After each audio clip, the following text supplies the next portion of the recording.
मंडी से हाटेश्वरी टेम्पल की दूरी 25 किलोमीटर है।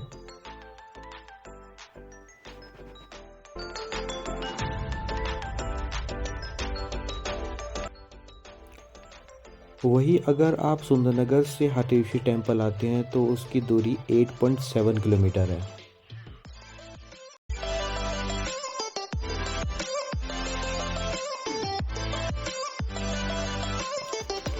यहाँ से आपको लेफ़्ट की तरफ मुड़ जाना है और आपको एक बड़ा सा बोर्ड दिखाई देगा, कुछ इस तरह से बोर्ड दिखाई देगा, वहाँ से आप लेफ़्ट में मुड़ जाइएगा।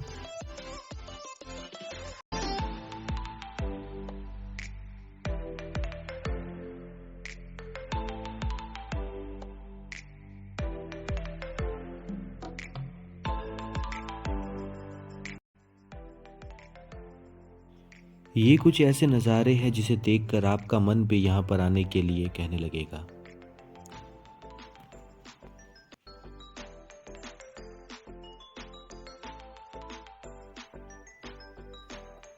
इस रोड के दोनों तरफ बहुत ही घने जंगल है, जैसा कि आप वीडियो में देख सकते हैं। मंदिर के प्रवेश द्वार में एंटर होने से पहले ही आपको इस तरह की शिलाएं दिखाई देगी और कुछ शिलाओं के ऊपर कलाकृतियाँ की होगी कुछ इस तरह से।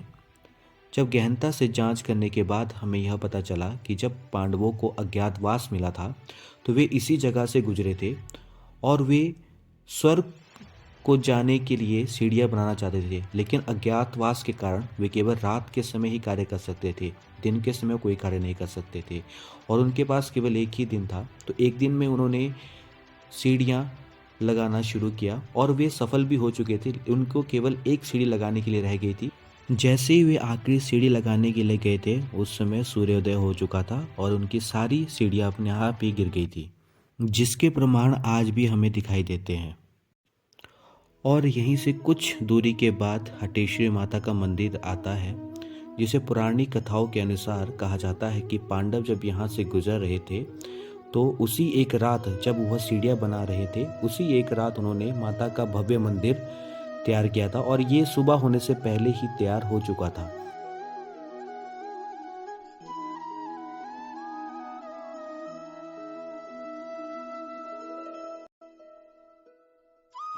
जैसे ही हम मंदिर में एंटर करते हैं तो वहाँ पर भी कुछ शिलाएं रखी गई होती है, जो कि इस बात की सत्यता का प्रमाण देती है कि यह पांडवों के द्वारा ही बनाया गया है।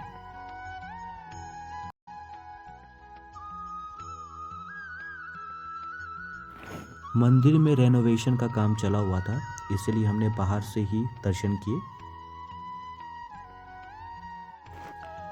माता की इस मंदिर में कितनी शक्ति है, इस बात का प्रमाण हमें इस बात से पता लगता है कि कुछ चोरों ने एक बार यहाँ पर चोरी करने की कोशिश की थी और वे माता के आभूषण लेकर जा ही रहे थे, लेकिन जैसे ही वो मंदिर के परिसर से बाहर निकले तो उनकी आंखें चली गई और वो जहाँ पर भी देखते तो उन्हें माता का मंदिर ही नजर आ। वे अंधे तो हो चुके थे, लेकिन वो जिस भी दिशा में अपने चेहरा घुमाते थे उन्हें केवल मंदिर का परिसर ही दिखाई देता था। यहाँ के लोगों की माता में असीम श्रद्धा है और मान्यता है। तो यहाँ से 400 मीटर की दूरी पर अर्जुन का तीर था, जिसके लिए हम यहाँ पर आए थे और आपको दर्शन कराने के लिए आए थे। तो हम फिर से निकल पड़े अर्जुन के तीर के दर्शन के लिए।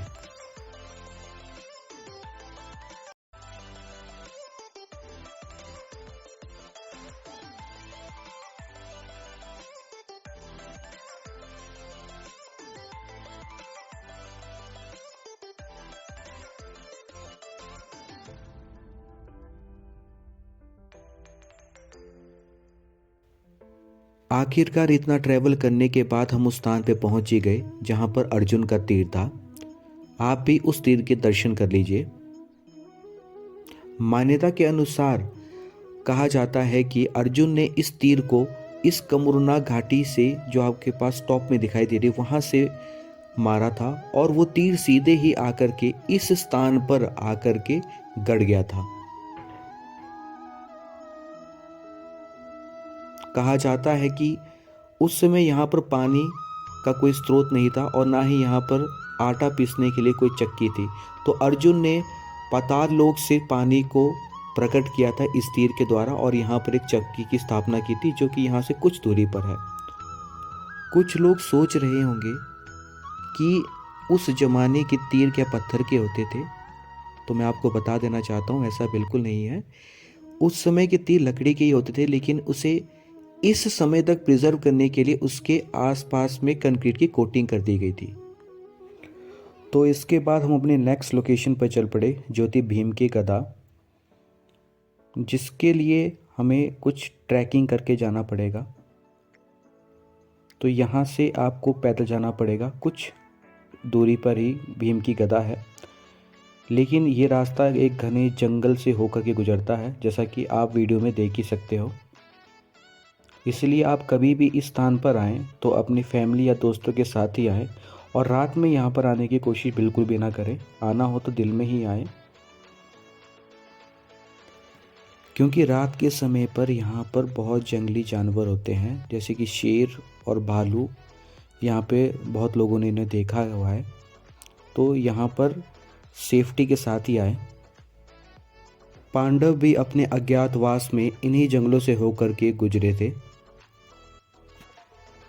तो एट द लास्ट हम उस जगह पे पहुंच ही गए जहां पर भीम की गदा थी, और ये रही वो भीम की गदा। आप भी उसके दर्शन कर सकते हैं, जिसे भीम ने यूज़ किया था अपने समय में।